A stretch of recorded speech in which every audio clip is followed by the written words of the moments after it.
Today we hear from Kent Wascom, author of the recently published novel, The Great State of West Florida. This novel centers Raleigh, a young teen and the latest inheritors of the Woolsack family legacy of political intrigue and interpersonal violence, as it is recounted in Wascom's prior novels. What sets The Great State of West Florida apart from prior installments in the Woolsack family narrative is timing. Whereas the others are historical fictions all set more than 100 years in the past, West Florida is set in a near future marked by spectacular and monetized gun violence, heightened polarization, and most pressingly to the novel's plot, two secessionist factions warring over the future of the Gulf Coast. In our discussion today, we talk about the challenges, affordances, and peculiarities of writing fiction set in the Gulf South. I'm Chaney Hill, an instructor at Rice University, and you're listening to Gulf Streams on KPFT Houston 90.1 FM, Galveston 89.5 FM, and Huntsville 89.7 FM, where we talk with leading experts and community leaders to better understand the environmental problems and potential solutions facing our community. A quick reminder that you can catch up on Gulf Streams anytime through our podcast, available on all major podcast platforms. If you enjoy the show, please like and subscribe to make sure you never miss an episode. Please welcome Christopher Nicholson, an English PhD student from Rice University, and Kent Wascom, author of the recently published novel, The Great State of West Florida, to the show. Welcoming today Kent Wascom to the show. We're happy to have you. We'll just get right into questions. I have a lot of questions. Some from myself, some from my students who Oh just finished boy. reading the Great State of West Florida. Um, and so my first question is about the environmental aspects of the novel, right? I think it's very easy to read The Great State of West Florida and come away with a large focus on the political turmoil, the familial ties that really make up a lot of the drama of the novel. We also get some really interesting notes on like the resurrection of the red wolf, the iconography of the osprey, and zoonotic prion disease makes a pretty strong impact on the Yeah. novel. Um, so I think like it's largely a very human novel and a very human drama. But I wanted to hear some of your thoughts on your approaches to incorporating like the non-human and the ecological into the novel. Yeah, absolutely. Thanks a million for that. I kind of I got a cheat answer because I feel like I had done well, it's easy to write about the environment in the non-human world in a place where the non-human world is a present and active element in your lives, whether that's waiting out hurricane season or dealing with the aftermath of it or just the general range of insects and everybody else who's intent on getting into your business. But you know, for my third book, the New Inheritors was a like very much environmentally steeped book, and I was real lucky to have had a lot of worthwhile portions of my childhood on the water, on the beach, in swamps, etc. And I tried to channel that experience into that book, but also did a ton of research, both on the like geologic history and environmental history of the Gulf South, right? And that laid the groundwork, I think, for the things I was able to like extrapolate a little bit in West Florida.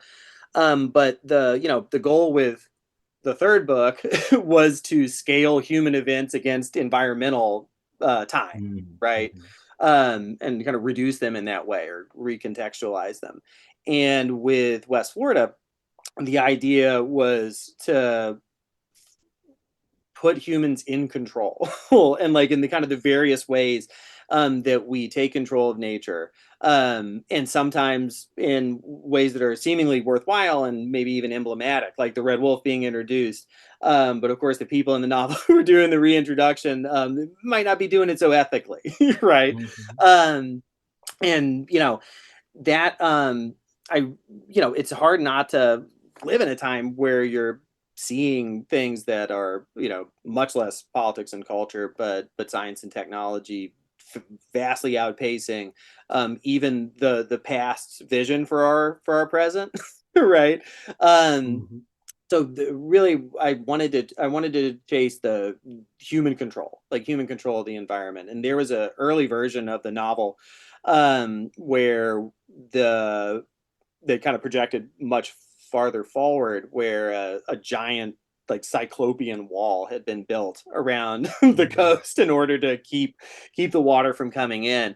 And like a lot of things in the book, or in the original version of the book, that got cut and that got re-envisioned and changed as walls, etc. And things came more into the news that changed changed the impression that I was hoping it would give. But yeah, no, it's human interference with nature was my was my goal there.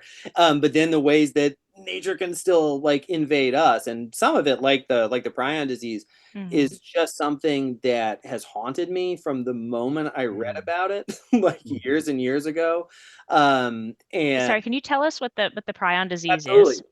Yeah. So I'm going to give a very unscientific, like, That's right up our alley. writer definition. Like I could talk about geology with a bit of authority, but with a prion disease, basically, like if folks are familiar with mad cow disease, basically it's the transmission of, I believe, a protein that begins to essentially gnaw away at your brain. And reduces you to a zombie equivalent, like much less excruciating pain and all the other things that are going on. So we had a scare of it with in cattle in the 90s. And more recently, it's become a serious issue with deer in the United States and deer conservation. And I Is that the chronic wasting disease? Exactly. That's exactly it. So yeah. Okay. Yeah. Shriveled up. And there has not been a reported case of human transmission yet, but prion diseases tend to take 10 or so years to settle in, or at least that one that one does in terms of humans. So I'd been thinking about it for a long time, and I gave it to the most odious person I could think of in the novel. So yeah, that's how that worked. We're both fans of the book, and the resurrection of the red wolf. So why the red wolf? Well, like based on the research for the third book, like I kind of got fascinated with the animal itself, its presence on the coast, and its absence historically now. And I as a kid was really lucky to have a family who was super into hiking and things like that, and we spent a lot of time out west, so got to experience like wolves in the wild and stuff.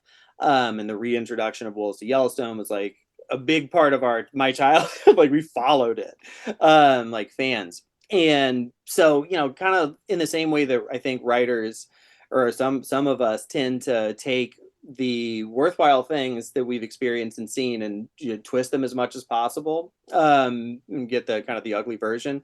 That's what I wanted to do there, but also to for those characters, and for the listeners, these are the Yarbroughs, who are the most odious people in the book, in a book full of gnarly characters.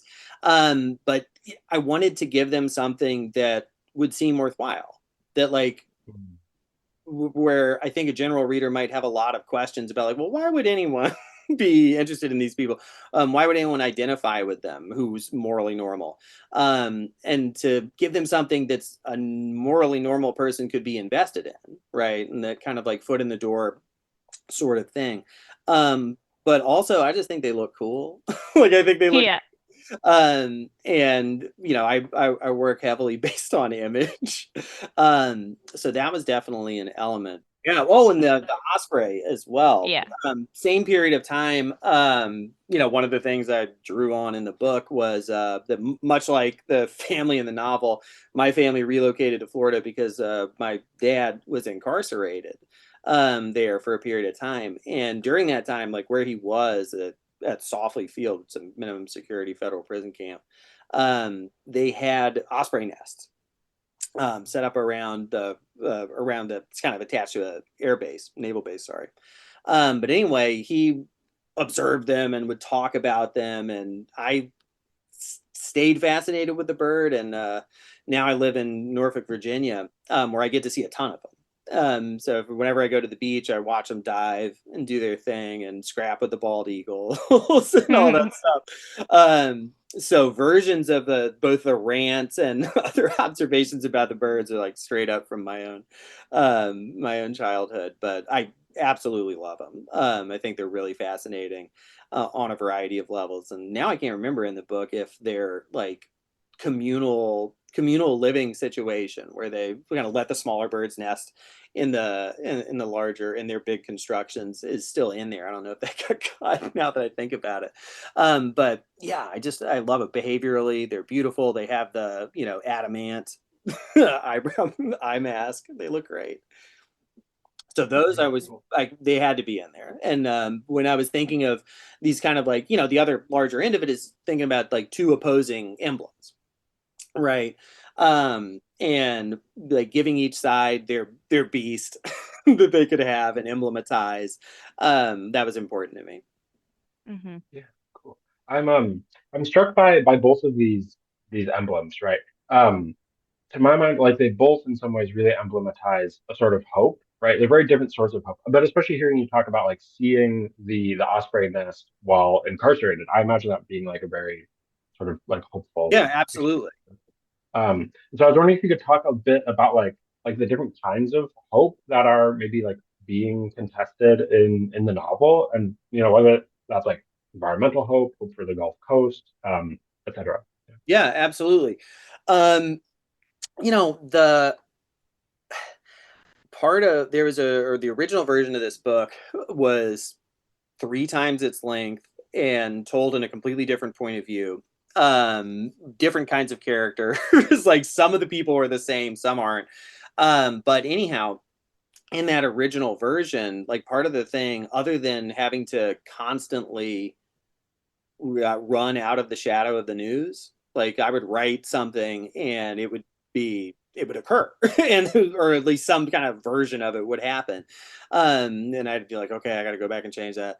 And that kind of made me stop both chasing the predictive like kind of idea with the novel. I thought I had a bunch of cool things figured out for how the Gulf Coast was going to look in a few years. But in terms of identity and like how a place sees itself, I'm always will be filled with a great deal of hope. And I think for my region, um, and the broader Caribbean basin that it's a part of. I don't know if my overhead uh, death lights are doing any justice, but I've got a little map back there of the basically the circle. But the I if I could put a pin in it and say a writer or a thinker who helped shape how I think about the place and they gave me hope for the place, right? It's a Mexican novelist, Carlos Fuentes, who I read a ton of coming out of undergrad and became totally obsessed with. And among his many interesting and elegant statements was talking about the idea of what he saw in Latin America, and he included the Gulf South in Latin America as well it should be. And he talked about the tricultural exchange, and that this thing had occurred that's steeped in blood and sorrow, but what it's established is something that can be, if it's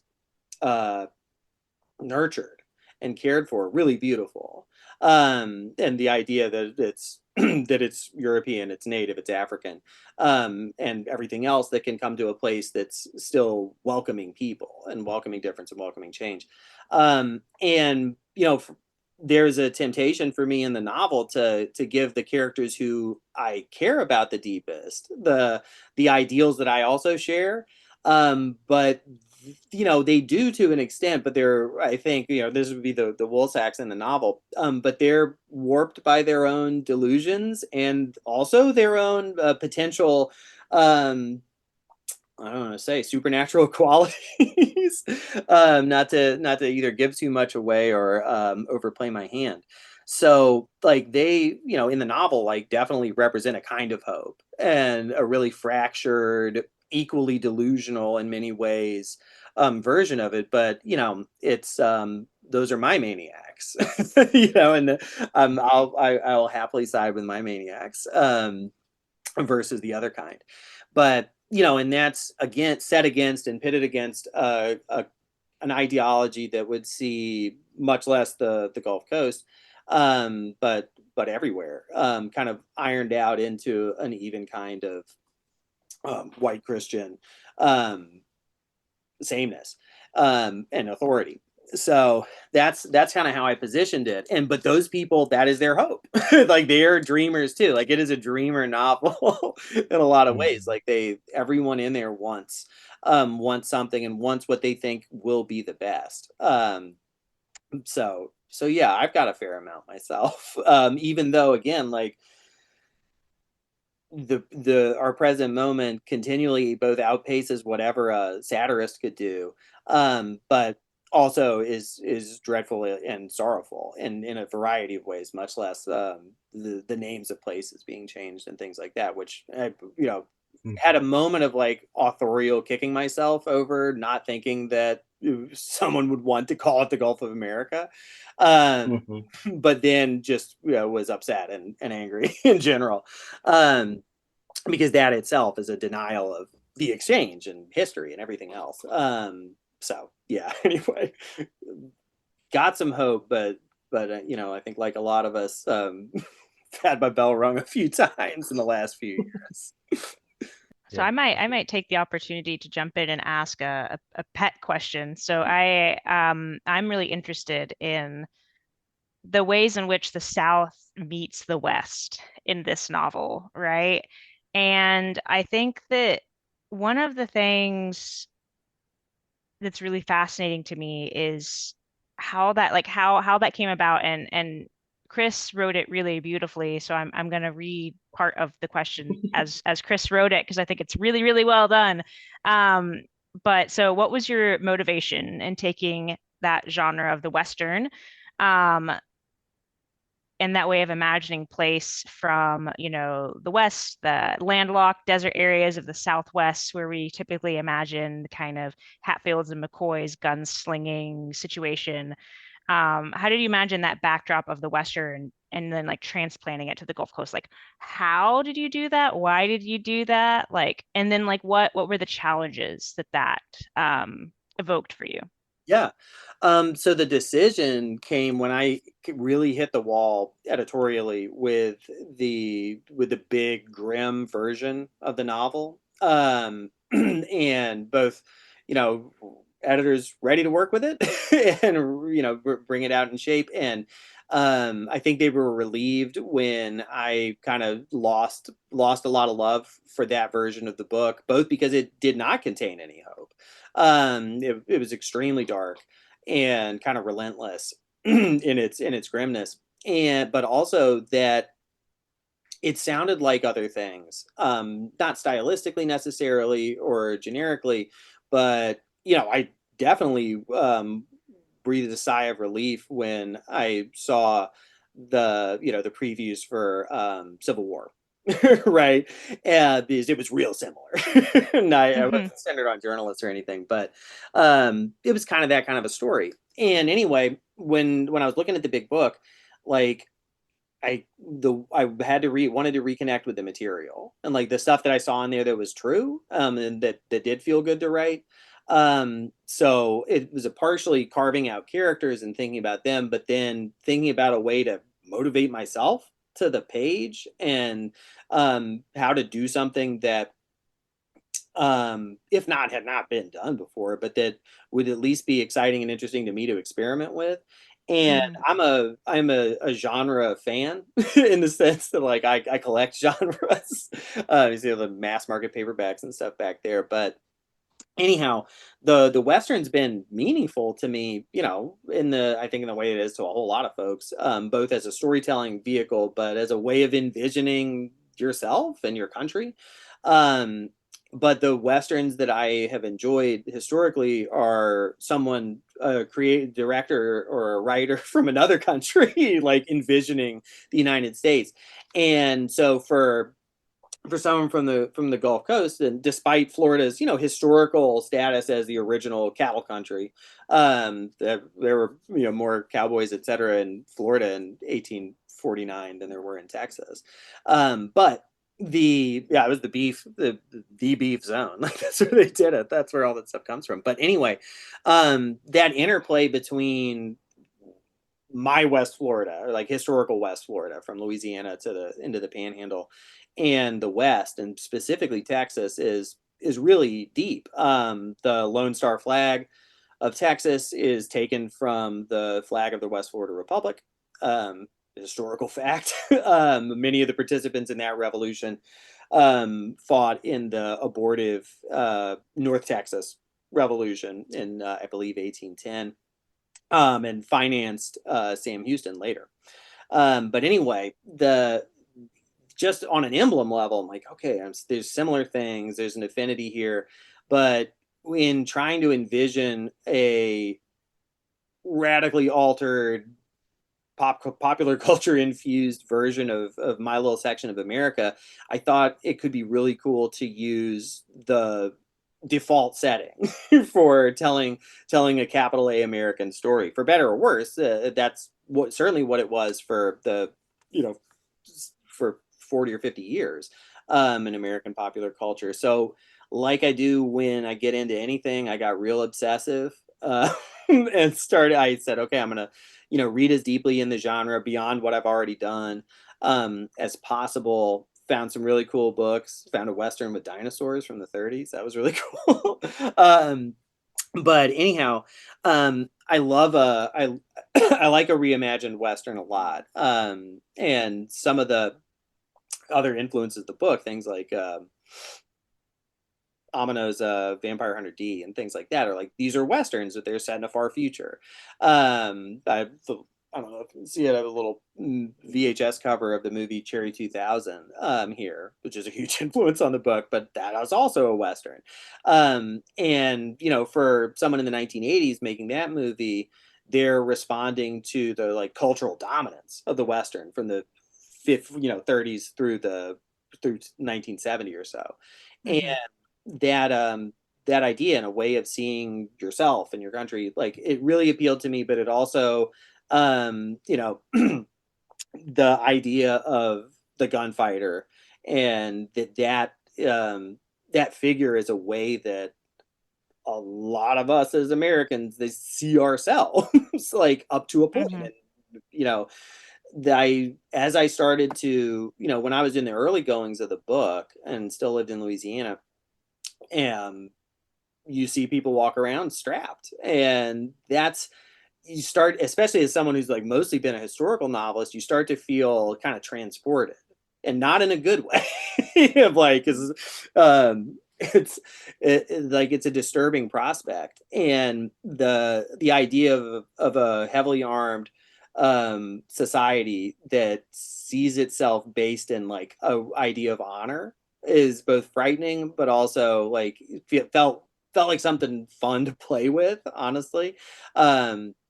The idea of the duels and stuff like that, it was really appealing, but also just on a pure iconography level. Like, I wanted to use those images a lot, and they were fun to immerse myself in and play with.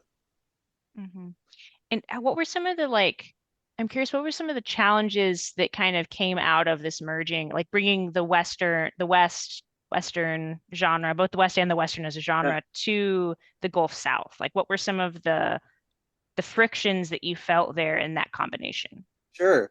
In terms of the combination, I'm gonna have to think for a sec. But the biggest struggle I had was against my own like instincts based on what I've read and the culture that I grew up in, which was the demythologized Western, right? Like, we're taking this apart. We're either showing you how it really was, or we're taking these archetypes and we're reversing them, or we're subverting them in some way, which I love. There was never, we're a heavy movie watching household when I grew up. Nary a John Wayne movie aired. Like, it was an Eastwood only household, and so I didn't grow up with that version of an iconic Western, it was always something that was being messed with a little bit. And my instinct to use it initially is like, okay, I'm subverting things. I'm changing how this works. And that didn't feel good, and it didn't play for me on the page. So it became like remythologizing. And so writing something that was much closer to a 50s Western in a weird way, I think, at least for me, like that was my little lodestar. Is that like, no, you're creating a myth. you're building something that's more abstract and emblematic maybe. But anyway, on a like incidental level, the biggest struggle was figuring out where I was going too much, like where it was becoming, if not ridiculous, then I'm chasing the genre more than letting the genre work for me. Right. And that's so that's kind of vague, but it mostly, honestly, like in the entire process of revising that book and rewriting it into the form that it's taken, was so fun. Like so pleasurable after like 3 years of thinking I'm writing a gigantic magnum opus of darkness. Like it felt really, really, really nice most of the time. Yeah, I have a question on one of the things you just said about the sense of like re-mythologization of Yeah. like the Western and the Gulf. Um, and one of the things that really struck me as I was reading this novel and rereading this novel, because I like it so much, I've read it. Thank you. Is there's this kind of like oral history or sort of like folklore quality to the narration itself at like even like the sentence level. Um, like the novel often feels like an oral history that's being like told to me, which is potentially like tied to your like remythologization, as you just said. So I was wondering if you could say a little bit more on like what drove you to this like narrative style. Yeah, absolutely. Um, so with the original was written in a, I'm a big believer in authorial voice, versus like stripping that away and immersing a reader in a character, as it were. Um, and like that's my, like, if there's a line you can draw between something that's commercial and something that's kind of hoping to be art, it's that like you're not trying to be this person, you're trying to learn their experience up to a point, you're trying to hear them talk, and have something communicated to you. But anyway, like for Rally, he that voice, I don't know, the thing with the voice, like this is a backwards way of starting my answer, but my mom read the book, and she's read all of them, and it's always kind of a hairy experience when your parents like look at your stuff. But her comment, and she's much more comfortable with the historical novel, so I kind of prepped her for this one. But she said, "Oh my God, like it sounded like you when you were like 15." I said, "Oh Jesus." But then it probably should, right? But anyway, like so much of the rewriting process was me doing everything I could to have the maximum amount of fun while still, taking things seriously, but enjoying myself on the page, and letting that character talk, who didn't get to say much in the original version and was a passenger most of the time. It helped me tell the story in a way that felt much more true than a more distant authorial third person. It let me connect with the material, and it let me do things with elision and like things I have to explain or don't explain. I understand how a firearm functions, but I am not a firearms person, and neither is Rally. And like so, in the same way that with my historical books, like no one, I don't know if anyone's noticed, but like my characters tend to dislike horses, and that's partially because I'm freaked out by horses, but also because I didn't want to do the like intimate description of how everything works with a horse. Like I could, read it and make it up and do some research, but it always feels more genuine to me to like have that attached to a character. So this like kid's eye view of people who, even if they weren't endowed with either archetypal qualities like the gunfighter or potentially supernatural qualities like Destiny is, they would still be gigantic figures in the kid's life, right? You would still write about them in this huge way. And so it really helped me to be able to tell it in a way that felt much more true and genuine. But also, I just like the rhythms of speech and like how people sound. Everything I write, I read aloud and do like poetic scansion on and stuff.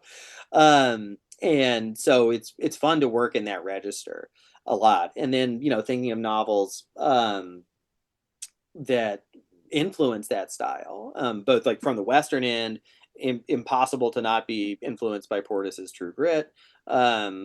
The second to last chapter is structurally heavily based on the second to last chapter of that novel. That book gave me a shape to think about of like in this person's experience, though that's much different retrospective narrator. But also books like Amos Tutola's My Life in the Bush of Ghosts and others like those were kind of my lodestars there. And in terms of just having that young character and the other like visionary kind of storytelling, Dennis Johnson's Fiscadoro was huge. The gaps that he creates in that narrative between the story of this child in the Keys and his apparent messianic divinity that occurs years after the novel just makes me so happy as a reader that I wanted to do that, but I didn't feel like I could pull it off in third. I needed reality to be able to tell it. Yeah, I mean, on this idea of like the novel inhabiting Raleigh as much as it's like inhabiting the Gulf, like representing Raleigh's perception. I mean, I think maybe we mentioned this before, but I am coming to your novel currently like teaching a class on science fiction and the environment, and I chose to like focus this class on texts of the Gulf Coast and like from the Gulf Coast. Um, and one of the reasons I wanted to teach this class this way is because I'm not from here, and so I wanted an excuse to like read about this area that I now like live in as a PhD student, right? And so that's one of the lenses that I approached the great state of West Florida. Is like, okay, this novel going like I want this novel to like maybe tell me something deeply true about the Gulf Coast or like what it's like to live here. And so, so I wonder if you could talk a little bit about like, do you ever think of yourself that way as like a representative of like writing this region, writing West Florida, and yeah, both representing it like maybe to people like me who aren't from here, but also representing it and reimagining it for people who are from this area. Yeah, that's beautifully said. I would love to know what the other books were in the class. But in terms of representing the region, like my as somebody who's, I think like every young person was desperately seeking an identity, I did not understand or discover West Florida until I'd been living in it for like 22 years. The West Florida in the larger sense of like that this place before it was subdivided into various states, before it was, well, and then we go farther back before it was considered a state and colonized and things like that. Like that it was its own thing and that you can draw the lines however you want, but geographical and cultural conditions have shaped it into something that has a great deal of like commonality from one end to the other. And my I feel like a little bit of a jerk in the sense that like I took my little flag and stuck it there, but the place stuck the flag in me too. In a sense, like you can't help it where you're from. But I think I had a bit of a cheat because I've gotten to like have my postage stamp be a postage stamp that no one else has sort of claimed, right? That this part of Mississippi or this part of Florida or this part of Louisiana. It's like, no, I'm being a real imperialist and drawing a big line that doesn't really exist and hasn't for a long time. But you know, I want what with this book at least. I 100% was writing not just a love letter to the Gulf Coast, but to the and its environment, but to my experience of the place itself. And the place itself is like a heavily humanly mediated environment. Where in my third book, I've got as many, you know, soliloquies about geological processes and water and sand and flora and fauna as I do strip malls in West Florida. And you know, in a lot of American fiction, the strip mall is benighted, like it's not liked. This is an ugly thing. And I understand that thinking and to whatever extent agree with it. I don't want everything to be a strip mall, but many of the happiest moments of my life have been spent in them and no matter what, because I spent my childhood walking through them and being around them. Like it's important to me. So many of those places, like that drive from Mandeville, Louisiana into Pensacola, like I made that drive I don't know how many times from early childhood on, and every single place that's mentioned is something I've touched and something that's meaningful to me. And among the most gratifying like reader responses have been other people who've grown up there and saying, "Oh my God, you mentioned Tiffany Lanes. Oh my God, you mentioned Big Kahuna," like that kind of stuff. And you know, not to gin myself up too much, but it does feel really good to give someone an opportunity to see their experience, right? And to see their place in a way that's not the de facto critical or pejorative depiction. I feel like a lot of, not to do authenticity police regionalist stuff, but you know, a lot of Florida fiction is like, oh my God, people live here with lizards. It's like, yes, but I've never thought about it until you mentioned it. There's a gecko in my bathroom right now, you know. That would always drive me up the wall, like back in the day. But anyway, like, so in a way, with a character who's familiar with everything or familiar with the place, you tie one hand behind your back because you're not writing the newness of everything, right? How odd it might be to someone to have a resident gecko in their bathroom or whatever. But but I think the familiarity paid off in a lot of ways. So yeah, I'm proud to have staked my claim, for lack of a better word, as a representative of my imaginary, you know, country. But yeah, but I'm like eternally grateful to have had the good fortune to be born where I was and to be able to be a writer in it. I think I kind of shocked my students by starting the class with having them read accounts from conquistadors.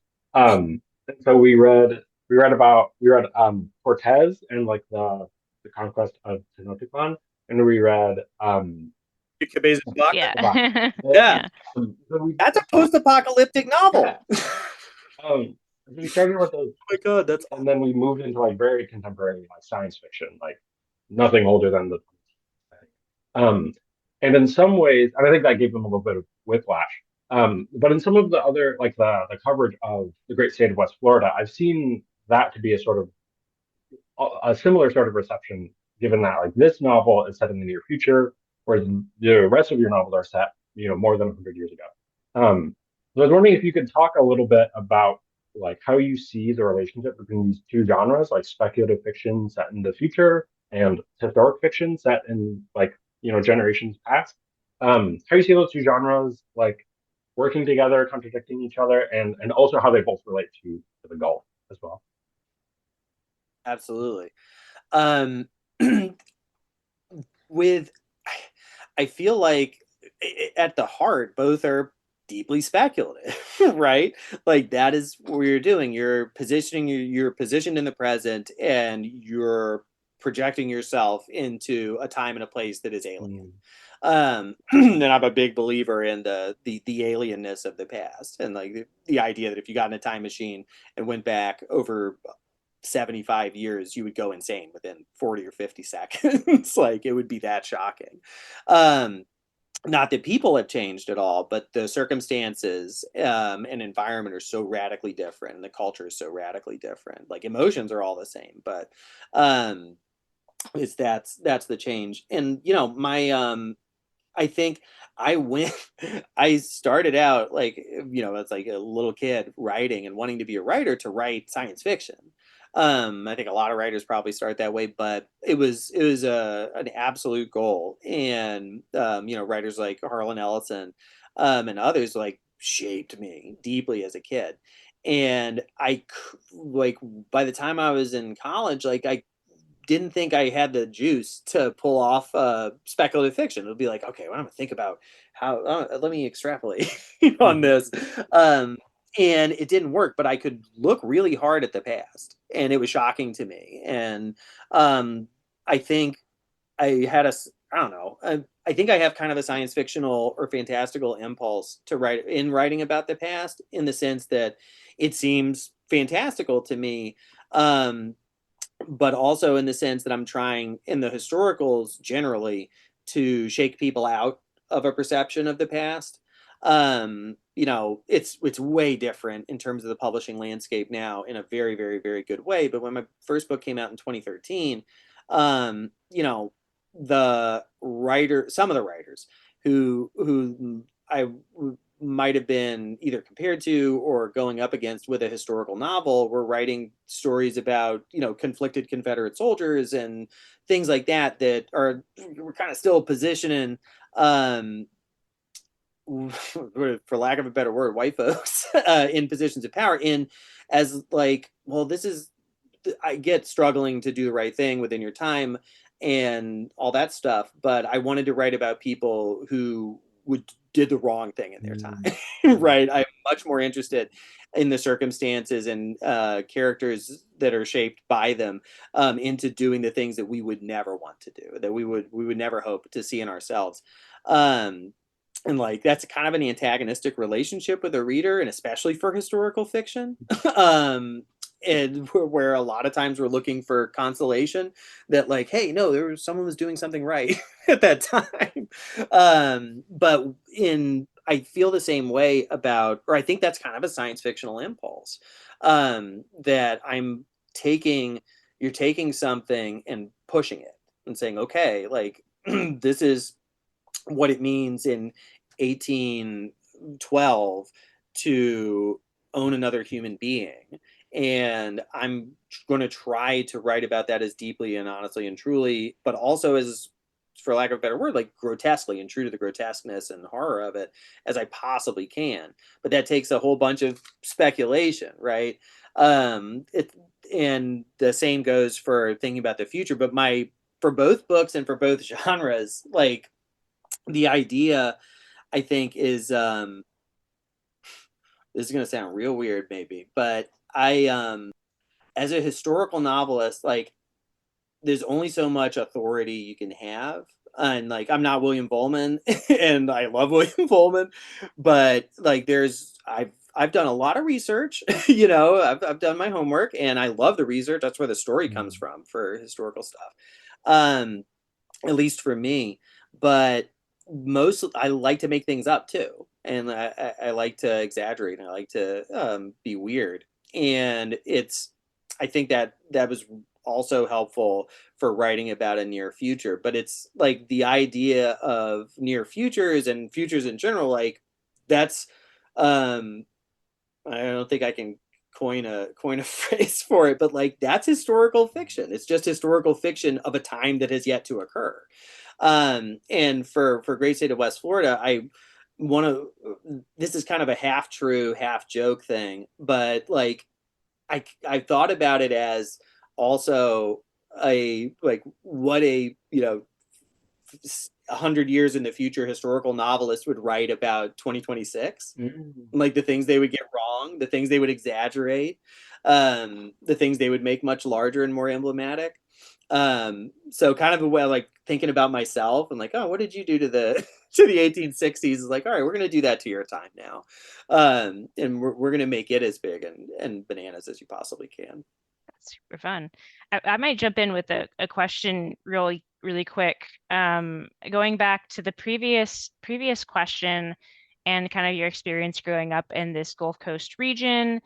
And I'm struck by the way that you're talking about like, being in these nature spaces, like the prison, but they're like these osprey nests. And then Yeah. walking these strip malls, but then you're also like going hiking, right? So the question I have is kind of in conversation with this like human, non-human, nature, civilization. So like my question is both simply put and also very complicated, but the question is what counts as nature for you? That's an incredible question. I'm like, my eyes are cutting over here to my so like John McPhee and stuff. I'm like, I'm gonna go grab it. Like my Paul Kingsnorth books, if I could get it to my phone a friend. No, for me, yeah, I don't know. I think I mean, it's all right, this is my cheap version would be that I know I am in nature when I am experiencing something numinous, not necessarily beautiful, but something that's beyond me, right? That I don't matter to, but that I can affect intimately, um, and maybe catastrophically. And I think as a writer, like you associate and you make connections and stuff, and like when you come to the understanding that the fertilizer that keeps a lawn bright green is creating dead zones in the ocean, like it's hard to come back from that and not see yourself intimately connected to everything that's happening, not in the like egocentric sense, but in a like responsibility sense. But yeah, but even then, like as much as I'm trying to like dehuman my perspective, um, I do I do think of nature in like it's just a deeply experiential way. Like I, like the Supreme Court justice talking about, I know it when I see it. But I know it when I feel it. And I think the neat thing, like I live in a city now, I live in as much of a city as I've ever lived in. It's a heavily urban area and I live in an apartment. But the spaces we've constructed here, and I mean here being like US in general, but especially the older habitations of human beings, like they're still built and interacting with nature. It's all over the place. Not that this is being super responsible, but like I had a raccoon who would come visit me at my apartment window and get snacks for months. Like that's my buddy, but we're really lucky. Like I've got nature trails and stuff, and woods. But even as a like when I was a teenager and like walking from school to the mall through a series of different strip malls, those little spaces, that the like liminal ones of trees behind the loading bay of a Big Lots or whatever, like those are some of the most beautiful places that I've seen and experienced, maybe because they're kind of hidden and stuff, but I love that. I love all all the varieties of nature, but I have a special spot in my heart for those little perilous sections that exist inside of the spaces that we've built. Like that's what it means. I don't know if that answered the question, but No, it definitely did. that was a big Yeah, one. I was like, it's Oh a my short God. question, but there's a lot of stuff involved. No, you answered it fabulously. Dude. Yeah, and I mean, I think that description of like finding nature in like these imperiled pockets that are maybe not like protected in any way, right? That like just rings so true to me.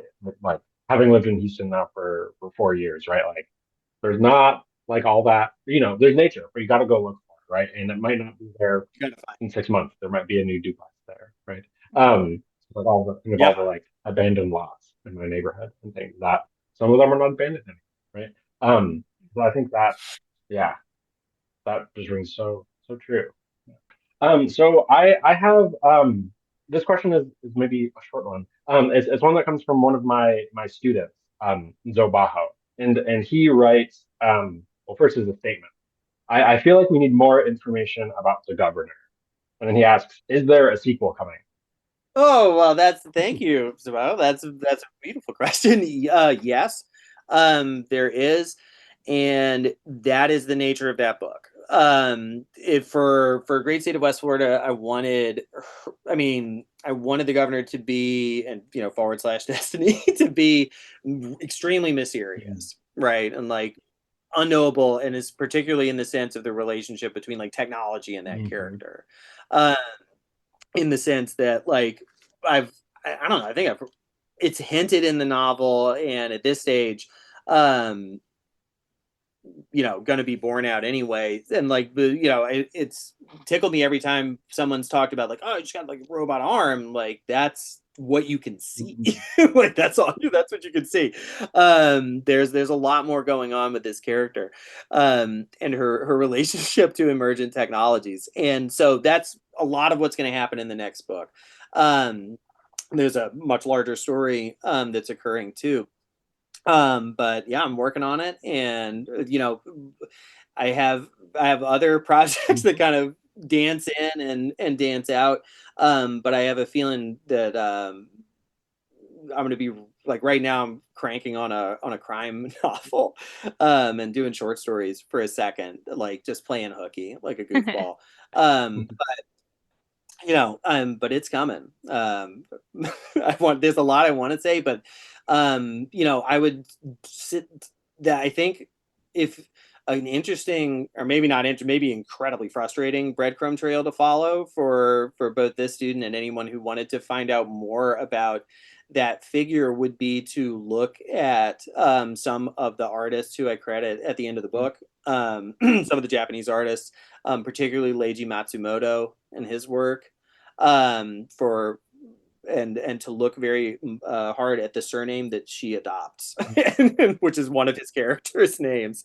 That's an artist who that's in my DNA, Matsumoto's work. And but anyway, and so is the idea of that say roboticized female figure, for lack of a better description. But anyway, yeah, there's more coming for sure. Cool, good. That'll be a relief to the student and other. Yeah, as a reader, I'm definitely excited to see what comes next. And I wanted more of the governor. I was so intrigued by this character. So I'm happy to hear that there'll be more forthcoming at some point. Okay, well, thank you so much, Kent, for joining us today. It was a pleasure chatting. Chaney, Chris, thank you all so much. I really appreciate it. If you have questions or ideas for what you'd like featured on Gulf Streams, leave a voicemail at 713-348-4081 or email us at westonT@rice.edu. A quick reminder that you can catch up on Gulf Streams anytime through our podcast, available on all major podcast platforms. If you enjoy the show, please like and subscribe to make sure you never miss an episode. Gulf Streams is a co-production of KPFT Houston and Rice's Center for Environmental Studies and the Rice Sustainability Institute's Eco Studio, produced by Weston Twardowski, original music by Carter Dean, research support provided by Sarah Tabarez and Andara Varma. Stay tuned for No Expectations with Marcus French here on KPFT Houston 90.1 FM, Galveston 89.5 FM, and Huntsville 89.7 FM.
you.